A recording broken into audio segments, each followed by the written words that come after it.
Hola y buenas tardes a quien sea que esté del otro lado de la pantalla. Mi nombre es Francisco Sánchez Acevedo y voy a platicar un rato contigo sobre la superconductividad, en este caso, como primer tema de los antecedentes. Como primer concepto que me gustaría tocar sería la licuefacción. En el diagrama de aquí a la izquierda tenemos representados tres de los cuatro estados de la materia: sólido, líquido y gaseoso. En este caso no vamos a tomar en cuenta el plasma. Y con las flechitas que se ven hacia los lados, se ve el proceso que hay de un estado hacia otro y viceversa. En este caso, de líquido a sólido sería solidificación y viceversa sería fusión.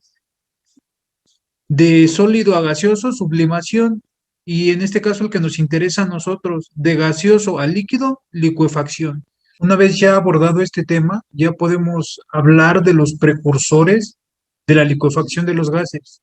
En este caso, como primer personaje, tenemos a John Dalton, que a pesar de que como tal no tuvo una participación durante la experimentación que llevaron los demás científicos, tenía una noción de lo que se necesitaba para la licuación de un gas. Como nuestro segundo personaje tenemos a Michael Faraday. Él podría ser considerado realmente el padre de la licuefacción de los gases, porque en el caso anterior de Dalton, Dalton formuló una teoría, pero realmente nunca la experimentó. Y Michael sí, e incluso obtuvo las primeras muestras líquidas de cloro y amoníaco. Además de eso, también se le atribuye el descubrimiento de las bombas mecánicas para transformar un gas a temperatura ambiente a un líquido. Posterior a Faraday, apareció este científico francés llamado Louis Cailletet. Él descubrió, él fue el primero en licuar el oxígeno utilizando un efecto llamado Joule-Thomson. Y además de eso fue el que, mediante con sus descubrimientos, dio la posibilidad de que se pudiera licuar el aire. En la siguiente diapositiva tenemos el dispositivo de licuefacción que utilizaba para sus gases en un principio. Y en la siguiente podemos ver en 1884 cómo cambió. Después, en 1877, un químico suizo llamado Raoul Pierre Pitek, alcanzando los mismos resultados que Louis, argumentando que lo hacía con un método diferente, en este caso denominado cascada. ¿En qué consiste el método cascada? Un sistema en cascada se refiere a ciclos de refrigeración conectados en serie, o sea, uno seguido del otro, con temperaturas críticas cada vez más bajas, de modo que el gas licuado, por ejemplo, lo que saldría de aquí, actuaría como refrigerante del de acá, en la licuefacción del siguiente, y así sucesivamente en una cadenita, por lo cual se llama de cascada.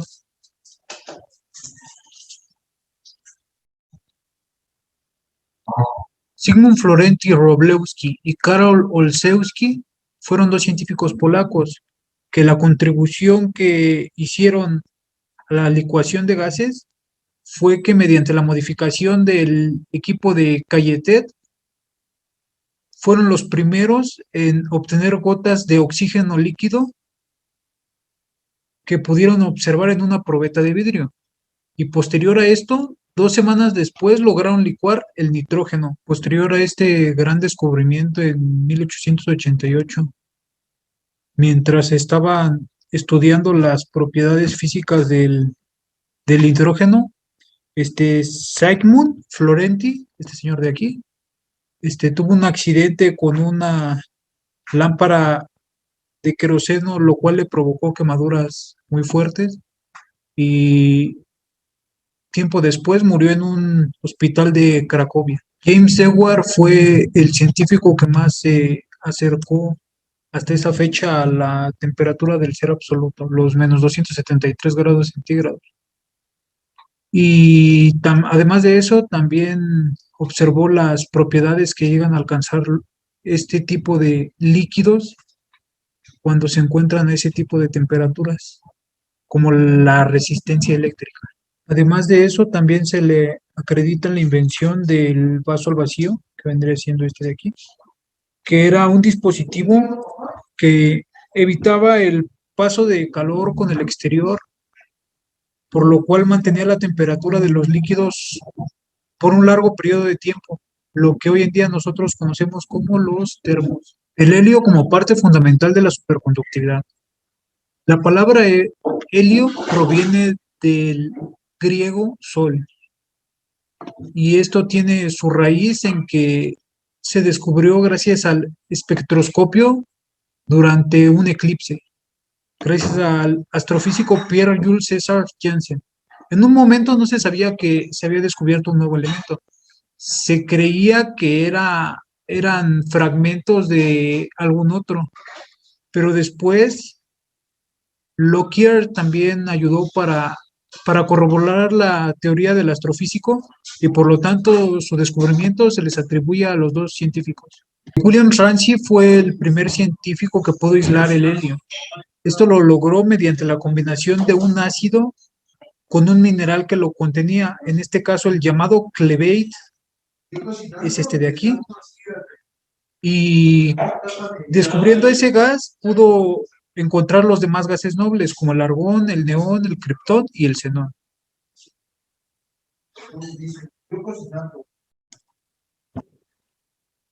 Heinrich Merlin Ons. En 1881, inició la construcción de un laboratorio para probar las teorías que ya tenía.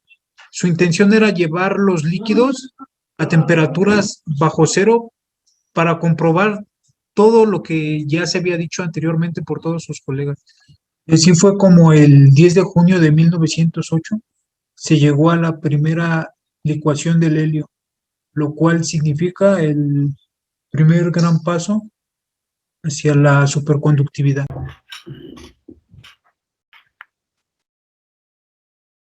Hola, ¿qué tal? Buenas tardes. Mi nombre es Delgado Aranda Cúdula Armando. El día de hoy yo voy a darles una breve introducción de lo que es la superconductividad. Soy del equipo. Yo creo que es muy importante el empezar por la diferenciación entre un material conductor y un material superconductor. Dice que por lo regular un material conductor son metales, aunque no siempre es así. También son cualquier material con capacidad de conducir la electricidad, ¿no? Es un material conductor. Por ejemplo, el agua, ¿no? El agua salada, el agua de mar, es un excelente conductor. También dice que otra de sus propiedades es que son aquellos que tienen un gran número de electrones, por lo que se les facilita el paso de energía. Cualquier material que puesto en contacto con una carga de electricidad transmite esto a cualquier punto de superficie. Ejemplos claros: oro, plata, cobre, níquel y entre otros, ¿no? Esos son algunos materiales. También una característica del material conductor es que tiene bastantes pérdidas de energía por el tema de que entre más tiempo esté conectado, más genera un poquito de calor y genera un campo magnético, por lo que pierde energía. Y es la diferencia, es lo que lo diferenciaría de un material superconductor, pero ahí va, ¿no?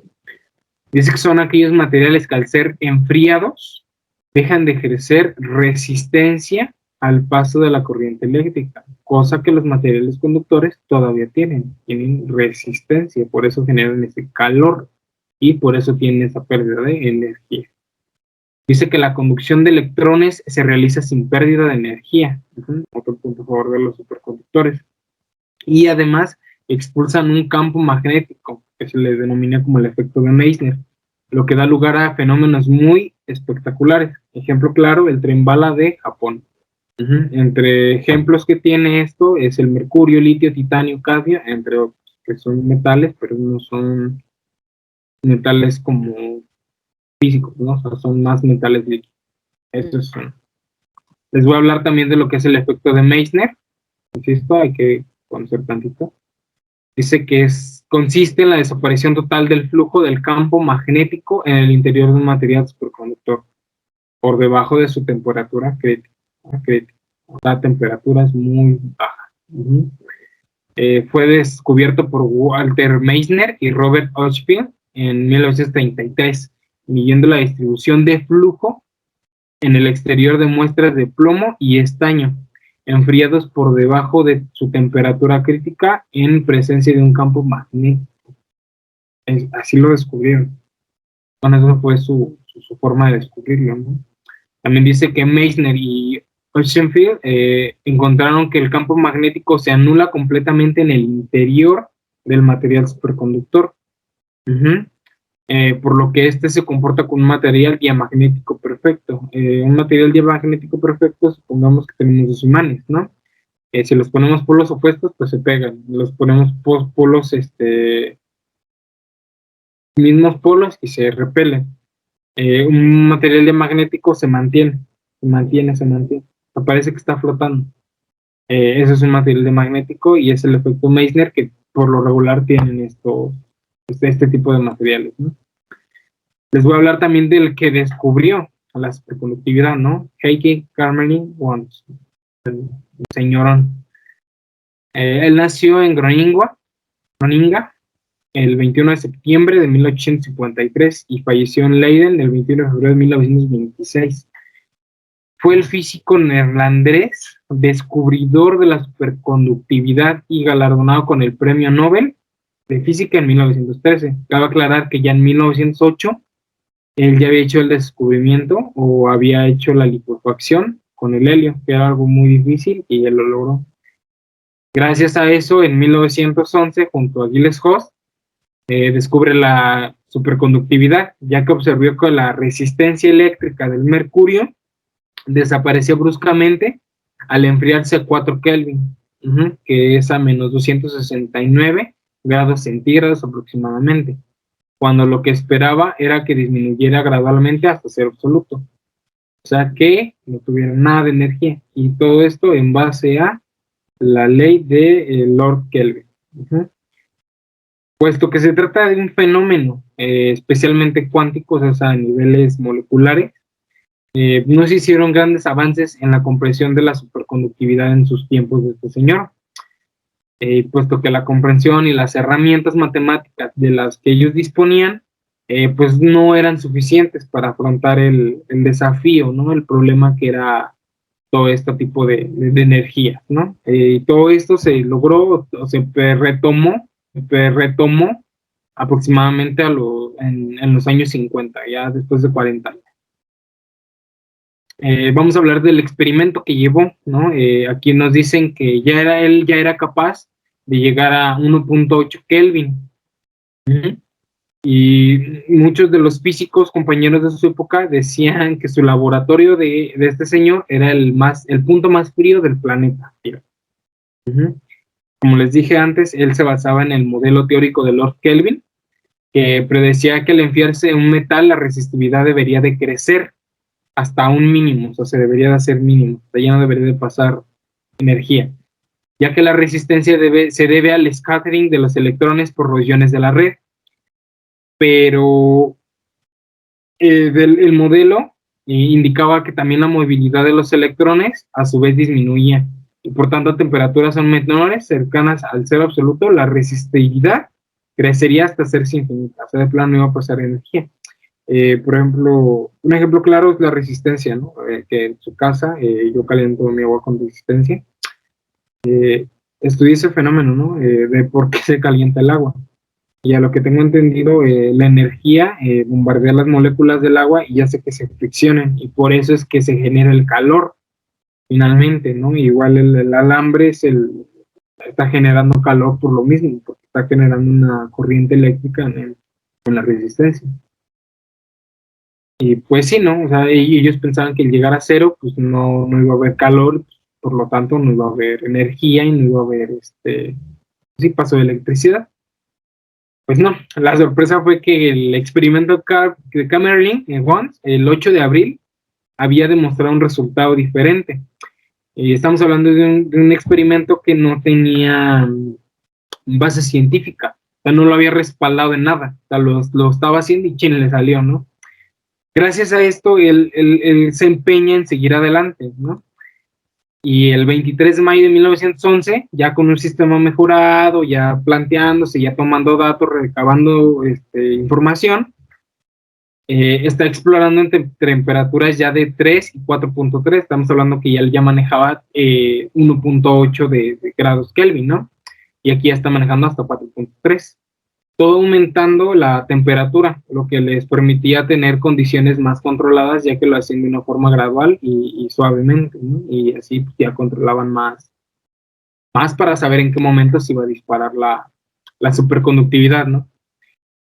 Ya entrando dice que ya entrando de ese mismo mayo, de ese mismo 23 de mayo, Juan se pone a notar en su diario, ¿no? Les digo, ya el señor ya ha recabado información, ¿no? Y dice que a 4 kelvins no hay ningún cambio aún de resistencia en el mercurio, ¿no? Él decía, es que ya me pasó y no tomé las medidas, ahora ya estoy tomando medidas, ¿no? Pues ya continúa hasta 4.12 esa noche y se va. O sea, imaginemos que ya es muy difícil descender la temperatura, ¿no? Entonces, durante los próximos meses, se dedicaron a mejorar sus dispositivos de medida y sus artefactos para lograr todavía descender un poquito más. Y ahí es cuando en octubre, estamos hablando que iniciaron en abril, terminaron en octubre, da el lugar histórico y saca el gráfico que muestra el cambio de resistencia del mercurio a 4.20 kelvins, que es igual a 146.85 grados centígrados. De hecho, el gráfico ya lo había mostrado yo antes, que es de arriba, pero que cambie rápido. De aquí muestra, ¿no? Que a 4.20 se dispara la energía eléctrica. ¿Por qué? Porque ya lo iba graduando poco a poco. Dice que ese fue el día 26 de noviembre de 1911, que se representa la resistencia en ohmios, en función de la temperatura con Kelvin del mercurio, mostrando la transición al estado superconductor a 420 Kelvin. Este lo vimos. ¿Cuánto tiempo tardó en retomarse todo esto? Como lo dijimos, ellos no tenían pues sí, la tecnología suficiente. Entonces todo esto estuvo como perdido en un limbo durante 46 años, ¿no? Todo esto antes de que Cooper, Bardeen y Sheffield construyeran una teoría, la teoría BCS, ¿no? Que explicaba con bastante exactitud el fenómeno, ya que ellos lo medían a un nivel cuántico o molecular, cosa que en sus tiempos de ellos pues, no existía, ¿no? De OMS. Entonces, dice que los primeros superconductores que se encontraron lo eran a temperaturas muy bajas, lo que quedaba explicado con la teoría BCS, que parecía predecir una temperatura de transición máxima de 40 Kelvin. Por lo tanto, la superconductividad quedaría circunscrita solo a bajas temperaturas, ¿no? Dice que hasta 1957 se logró explicar el mecanismo microscópico detrás de la superconductividad, ¿no? Y ya pues hoy se conoce como lo convencional, ¿no? Dice que en 1986 también mostró una nueva faceta con el descubrimiento de superconductores con temperaturas críticas más altas que la temperatura de licuación del nitrógeno, que es de 77 Kelvin, que ya estamos hablando de mucho, ¿no? Por lo que a los nuevos superconductores los conocemos como superconductores de alta temperatura crítica. A pesar de que han pasado más de 30 años del descubrimiento de los superconductores de alta temperatura crítica, todavía no se tiene una teoría microscópica que explique el origen de su superconductividad. O sea, no hay alguien que haya hecho lo que hizo OMS.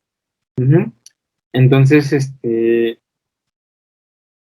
dice que también, ¿no? O sea, actualmente se continúa con la búsqueda y el descubrimiento de superconductores con temperaturas críticas cada vez más altas en todo tipo de materiales.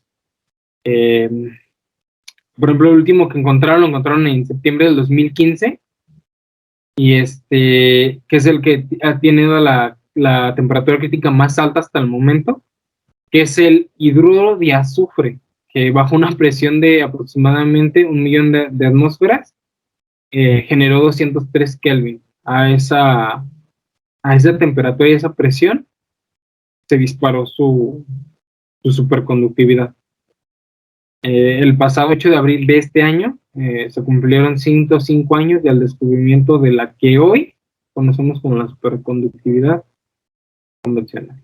Yo creo que era un punto importante para recalcar.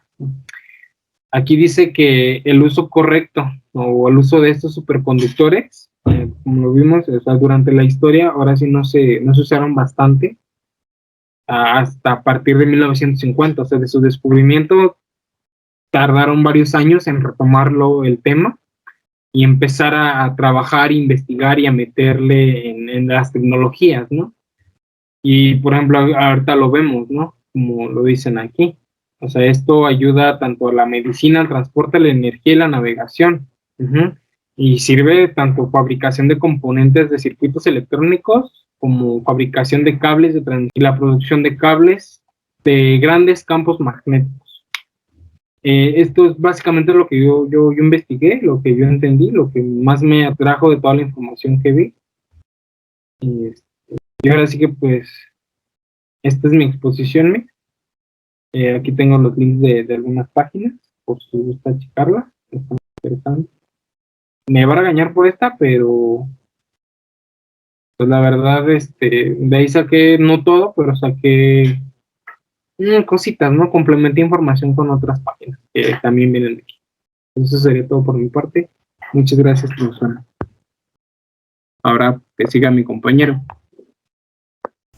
¿Qué tal? Yo me llamo Leo y les expondré sobre la teoría BCS y el efecto Meissner.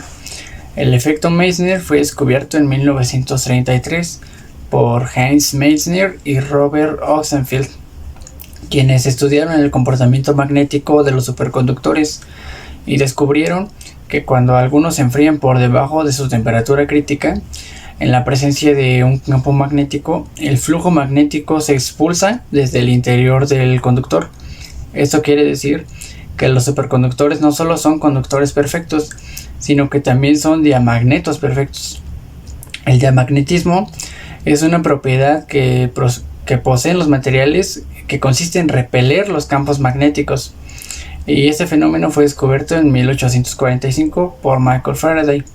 Usualmente, cuando se tiene un campo magnético presente, las líneas de campo atraviesan la mayoría de los objetos. Sin embargo, cuando se aplica un campo magnético externo a un material superconductor, el flujo magnético no penetra, sino que se repelen por el mismo material cuando está en un estado de superconductor. Así que si colocamos un imán sobre algún superconductor, el imán se queda levitando, y eso es un efecto de la levitación magnética. Ahora, ¿por qué ocurre la superconductividad? Bueno, pues han aparecido muchas teorías para intentar explicar dicha superconductividad. La más aceptada es la teoría BCS, por las siglas de los científicos que la propusieron en 1957. John Bardeen, Leon Cooper y John Robert Shepherd. Y se basa en el hecho de que los portadores de carga no son un electrón, sino parejas de electrones, llamados pares de Cooper.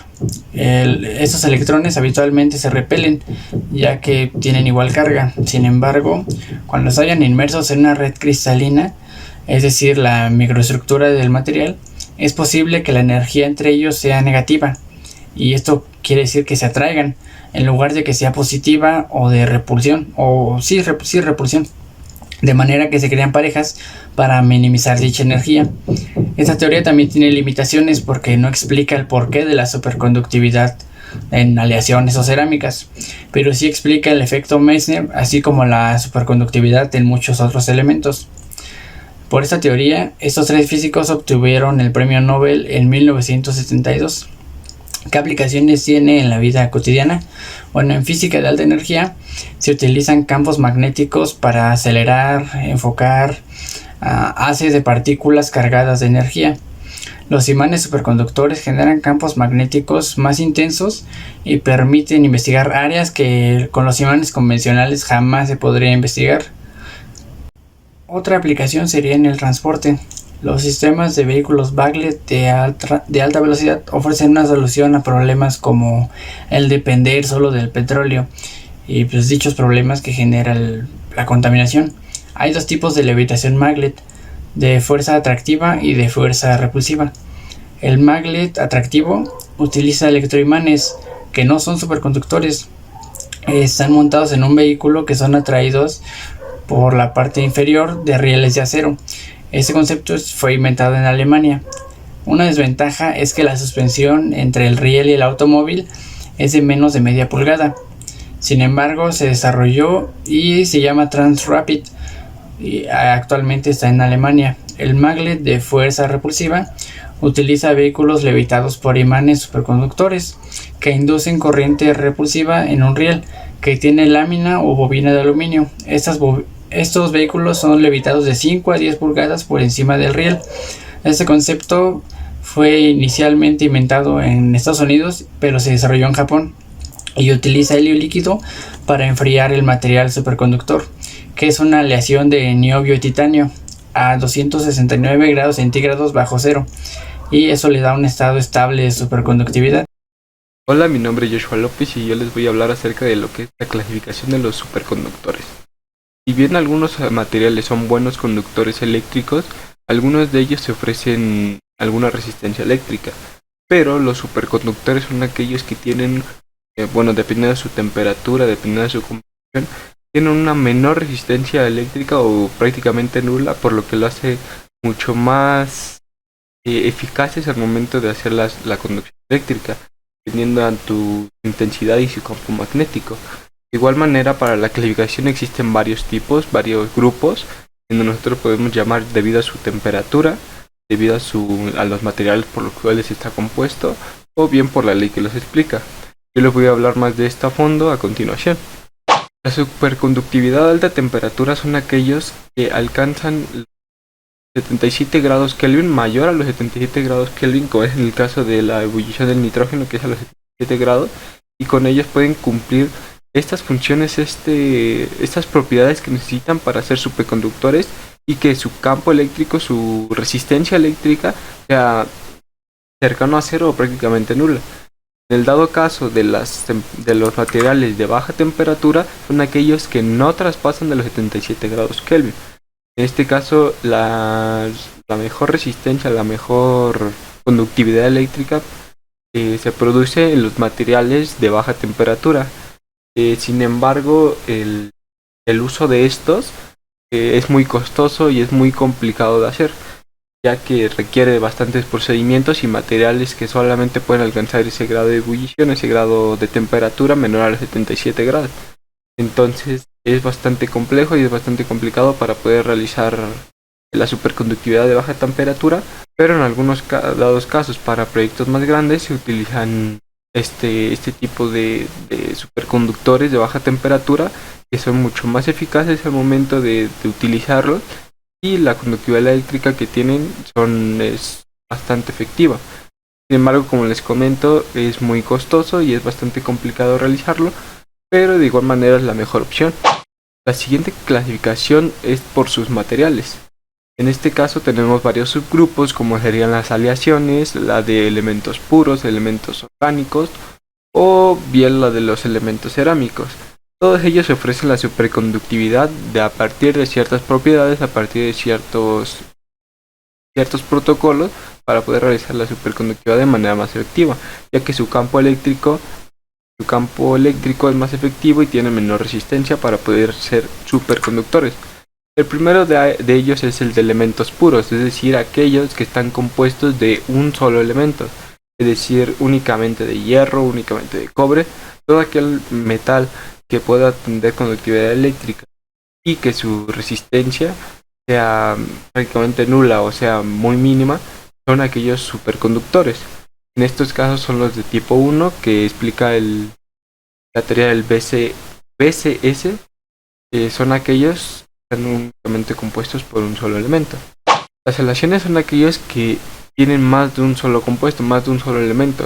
En este caso algunos ejemplos serían el niobio, el titanio, el oro y el indio, y la aleación de uranio, rodio y germanio, y algunos de esos materiales que son estrictamente compuestos para poder nosotros producir la superconductividad, son aquellos que son aleaciones de diferentes materiales para que pueda ser más efectivo este uso. De igual manera, consecuente tenemos lo que serían los superconductores orgánicos. Son aquellos que tienen una estructura de carbono, únicamente de carbono. Y bueno, se puede confundir bastante esta parte con la superconductividad de los materiales puros. ¿Por qué? Porque el carbono solamente está actuando el carbono y se puede confundir. Sin embargo, el carbono al ser un no metal, se puede clasificar completamente aparte, como es en el caso de los superconductores orgánicos. El carbono también en ciertos grados estrictos, en protocolos que deben de llevar para tratarlo y ser un superconductor, pueden ser bastante efectivos, ya que tendrán una resistencia eléctrica nula prácticamente. Después de ello tenemos la clasificación de materiales cerámicos. Los materiales cerámicos son materiales que actúan a mayor temperatura, en el caso de 95 grados Kelvin hacia arriba, y ellos tratados correctamente son también bastantes propensos a la corriente eléctrica, a la conducción de corriente eléctrica, y tienen una temperatura crítica superior a los 95. En el caso del dioduro de magnesio, que es el que se utiliza más comúnmente para tratar todo eso. Igual hay algunos otros que pertenecen a la familia de los materiales cerámicos, pero no hay excepciones con ellos, porque hay algunos que no son tratados a mayor de los 77 grados Kelvin y no cumplen la funcionalidad que deberían tener o todos esos requisitos para que puedan ser superconductores. Por última clasificación tenemos la teoría que los explica. Y bien, ustedes estarán preguntando a qué se refiere uno con la teoría que los explica. Bien, anteriormente yo les había explicado, tratar algunas palabras como la ley del BCS o los materiales de tipo 1, tipo 2. La teoría del BCS, llamada así por las iniciales de los nombres de las personas que inventaron esta teoría, que fue John Barty, Leon Cooper y John Robert, en el año 1957 ellos se juntaron y dijeron, vamos a crear una ley, una teoría que explique cómo es que funciona la superconductividad, qué es lo que necesitamos qué materiales necesitamos, cuáles son los protocolos, los requisitos que debe tener un superconductor para que pueda ser un superconductor y que tenga esta resistencia eléctrica nula. Entonces, en el año 1972 aproximadamente, los tres ya lograron crear esta teoría, la teoría del BCS, y exponiéndola y todo recibieron el premio Nobel, debido a que es la teoría más cercana en aquellos tiempos de explicar cómo es que funciona la superconductividad. Consecuente a ello tenemos el efecto Meissner. El efecto Meissner es una propiedad de los superconductores tan importante como la resistencia nula, lo que les explicaba antes. La expulsión del campo magnético se debe a la formación de corrientes superficiales en el superconductor, que crean un campo magnético igual y opuesto al campo externo. En este caso es como cuando juntamos nosotros dos imanes, cada uno tiene su propio campo. Entonces, al nosotros intentar juntar dos de esos campos, es bastante complicado que podamos juntar un imán, prácticamente es imposible. Es cuando puede ocurrir lo de la levitación en esos casos. Es posible debido a que dos campos magnéticos se repelen entre sí y el campo externo al que ya está fijo no puede actuar sobre el otro. De igual manera, yo les hablaba anteriormente de lo que es el tipo 1 y tipo 2 referente a lo que es el efecto de Meissner. Consecuente igual a lo que les acabo de comentar, todos aquellos superconductores de tipo 1 son aquellos que únicamente tienen un campo magnético, en el cual la repulsión entre uno y otro es evidente, como le comentaba lo de los imanes. Nosotros intentar juntar dos es imposible, pero aquellos que son de tipo 2 son aquellos que tienen dos campos magnéticos, En este caso, al tratar de juntar uno con otro, ocurren pequeñas brechas, pequeños vórtices por donde puede pasar, donde se puede conducir este campo magnético. Es decir, puede atrapar parte de un campo magnético, puede atrapar parte del otro. Ese es lo que yo me refería con el tipo 1 y tipo 2. Por parte de la explicación sería todo. Continúa mi compañero. Muchas gracias. Buenas noches, aquí Aguilar Fuentes Miguel Ángel del equipo 4 del tema de superconductividad. Comparto pantalla de mi presentación. Vale. Ok. Son solamente los metales los que presentan superconductividad, no porque hay distintos tipos de superconductores, teniéndose los de tipo 1, que son los perfectamente diamagnéticos, y ahí surge el efecto Meissner, el cual consiste en enfriar a un superconductor al punto de perder su resistencia eléctrica, expulsando toda o gran parte del campo magnético que hay en este material. De igual manera hay aleaciones, las cuales desde los años 80 se han venido trabajando para acercarse más a la temperatura ambiente en presiones normales, en condiciones normales de presión y temperatura. Se tienen de igual manera los conductores de tipo 2, los cuales no son perfectamente diamagnéticos, presentando así el superconductor vértices de Abrikosov. Alexei Abrikosov fue un físico el cual ganó el Nobel en el 2003 por esta aportación.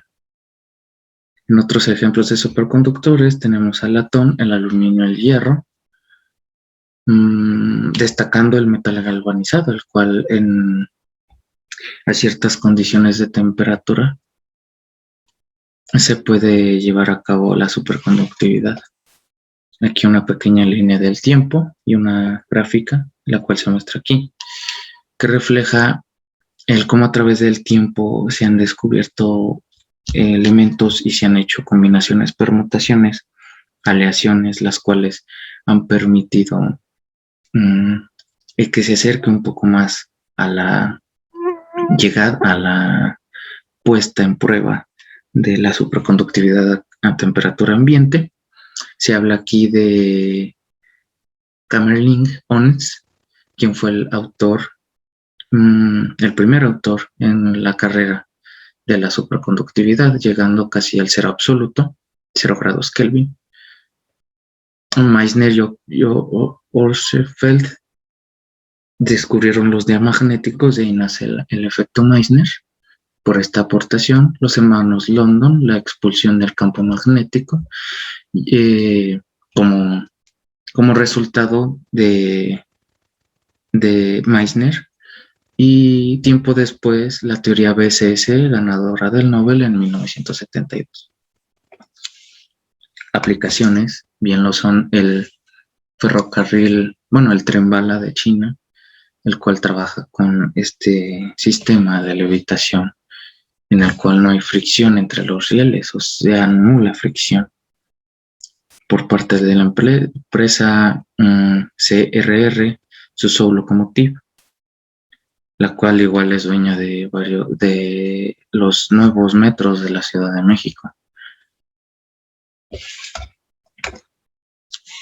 Otras aplicaciones son en el ámbito de la medicina, como lo bien es la resonancia magnética, la tomografía digital computarizada, etc., ya que estos elementos contribuyen a que se utilice una mayor energía sin tanto desabasto en la red eléctrica. De igual manera, en el ámbito de la física destacan dispositivos superconductores de interferencia cuántica, SQUIDs, los cuales en los últimos años han proveído en usos geológicos, como lo son la resonancia sin daño para puentes y tuberías, de igual manera en la construcción. En una mejor precisión para la imagen del cerebro y del cuerpo, como bien lo son los rayos X, pero está con mayor exactitud. Avances para el futuro se tienen que científicos de la Universidad de Rochester en el año pasado pusieron y llevaron a cabo este experimento con un dispositivo llamado celda de yunque de diamante, el cual se trabajó a 15 grados centígrados, aunque se tuvo que manejar una presión impresionante para manejar esta temperatura. Pero es un salto impresionante, y bien lo dice, es un compuesto de hidruro de azufre carbonoso. De igual manera, experimentaciones con superconductores en generadores de alto rendimiento para turbinas eólicas. Ok, ventajas y desventajas. Ventajas son bien la mejora en telecomunicaciones de banda ancha, como bien lo son el internet, la telefonía. Y desventajas, las cuales son muy remarcables y casi todos los autores en YouTube lo trabajan así, tanto canales de ciencia, física, el costo caro en cuanto a la tecnología criogénica para enfriar los materiales. Qué bien, lo de la Universidad de Rochester es impresionante, no nos deja de sorprender el gasto que llevan a cabo empresas para así poder lograr esta superconductividad en elementos, de los cuales se destacan el óxido de itrio, boro, bario y creo era lo olvidé, pero pues es un manejo impresionante. Pues espero les haya gustado mi presentación. Gracias.